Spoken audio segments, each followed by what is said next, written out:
जैसे ही सावन का महीना शुरू हुआ, सावन के महीना शुरू होते ही शिव भक्त लगातार शिव भक्त हरिद्वार से गंगा जल लेकर आ रहे हैं। जनपद शामली में शिव भक्तों के लिए शासन प्रशासन के द्वारा अनेकों सुरक्षा व्यवस्थाएं की गई है।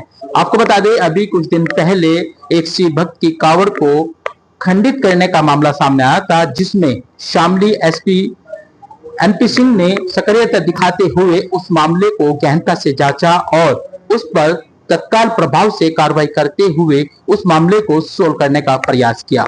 सक्रियता दिखाते हुए इस चीज का खंडन किया और अफवाहों से बचने की अपील की। इसी को लेकर धर्म गुरुओं ने भी शिव भक्तों की लगातार इस कावड़ को देखते हुए सभी शिव भक्तों से अपील करनी शुरू की है। उन्होंने कहा है कि सभी शिव भक्त लगातार भगवान शिव के जयकारे करते हुए अपने गंतव्य की ओर बढ़े और शिव के जयकारे के साथ साथ में अपनी कावड़ को शासन प्रशासन का सहयोग करते हुए आगे बढ़े। इसी के साथ में हमारे साथ जी हमारे साथ है, उनसे बात कर लेते हैं किसी भक्तों को लेकर उन्होंने किस तरह की बात करते हैं और उनकी क्या अपील है। जी महाराज जी, लगातार बढ़ रहे हैं। जी सर्वप्रथम तो मैं दीपक जी आपको और आपके चैनल को धन्यवाद करता हूं कि आप जो है अपनी आवाज जन जन तक पहुंचा रहे हैं। और ये अवगत कराना चाहता हूं कि उत्तराखंड से उत्तर प्रदेश में जैसे ही कावड़िया एंट्री करता है तो हमारे शासन और तीखी नजर है। कावड़ियों के लिए हर प्रकार की सुविधाएं हैं, प्रशासन बिल्कुल अलर्ट है, 24 घंटे तत्पर जो है कावड़िया को किसी प्रकार की कोई क्षति न हो उसके लिए जो है मार्ग में जो है पूर्ण रूपेण सुविधाएं हैं। वो चाहे खान पान संबंधी है, चाहे वो लेटने बैठने की हर प्रकार की सुविधाएं कावड़ियों के लिए है, इसमें किसी प्रकार का भी संदेह नहीं है। और अभी जो एक प्रकरण चल रहा है काकोर गांव का, ये कैराना में, तो हम प्रत्यक्ष को प्रमाण की क्या आवश्यकता है, मैं तब वहीं पे जो है प्रेजेंट था।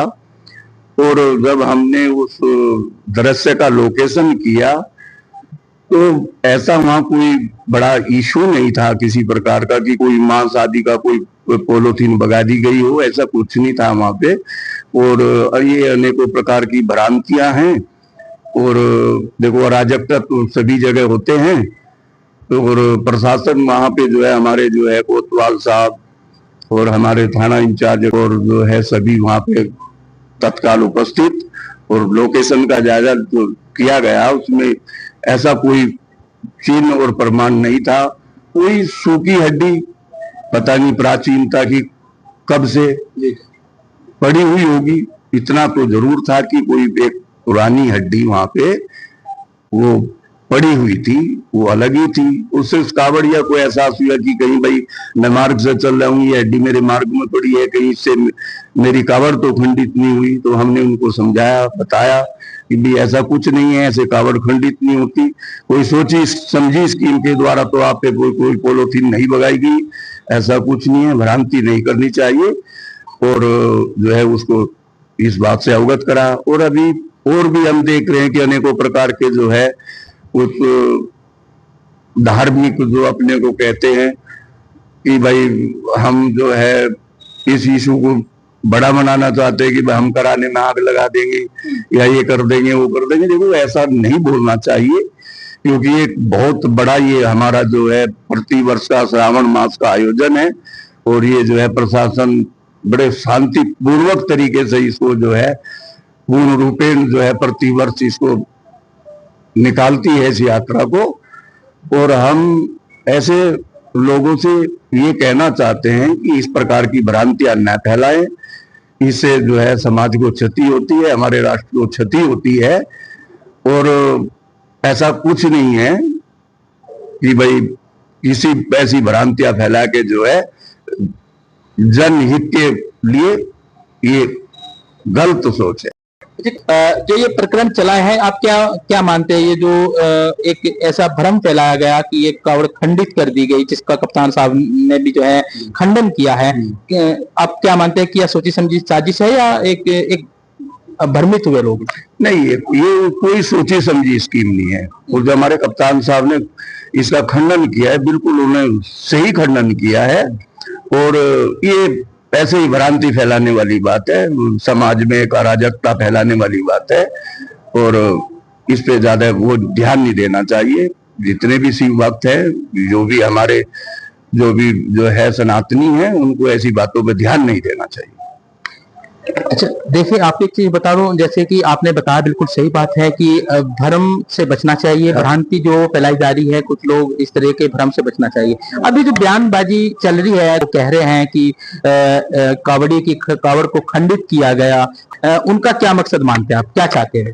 देखिए, जो कावड़ की खंडित वाली बात आती है, हम उस समय मौजूद वहीं थे और ऐसा कुछ नहीं है कि वो कावड़ खंडित हुई है, ऐसा नहीं है। कावड़ कोई खंडित नहीं है। कावड़ के ऊपर अगर ऐसे कोई हड्डी आदि भगा दी जाए तो तब तो समझ सकते हैं कि भाई हमारी कावड़ दूषित हो गई है, खंडित हो गई है। वो कावड़ से बहुत आगे थी, वो दंडोती करते हुए चले थे, वो मार्ग में भी अलग थी। ऐसा नहीं था कि वो कावड़ के ऊपर थी, उसे लेते हुए जा रहे थे तो उसको उसने खामखा जो है इस प्रकार की ये समझा कि भाई ये चीज यहाँ कोई हड्डी पड़ी है प्राचीन, तो कि मेरी ये कावड़ खंडित होगी, ऐसा नहीं है। लेकिन प्रशासन के द्वारा ग्राम समाज, जो ग्राम प्रधान है, उनके द्वारा भी जो है सफाई कर्मचारी जो है रोडों पे लगे हुए हैं, साफ सफाई कर रहे हैं।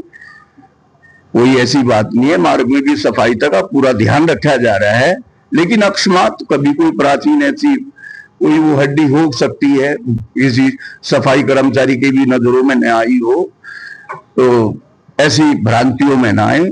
मैं भी इस बात का खंडन करता हूं।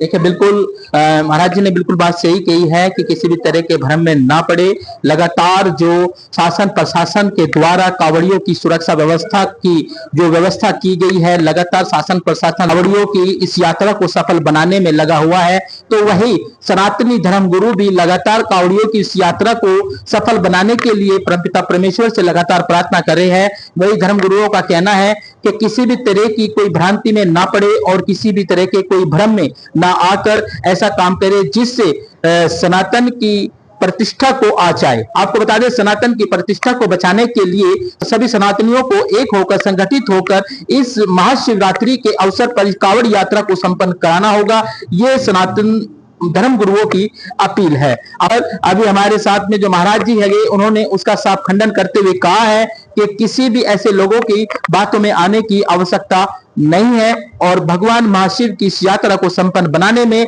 आप सभी शासन प्रशासन का सहयोग करें। सहयोगी कैमरामैन के साथ दीपक कुमार, वही समाचार भारत, शामली।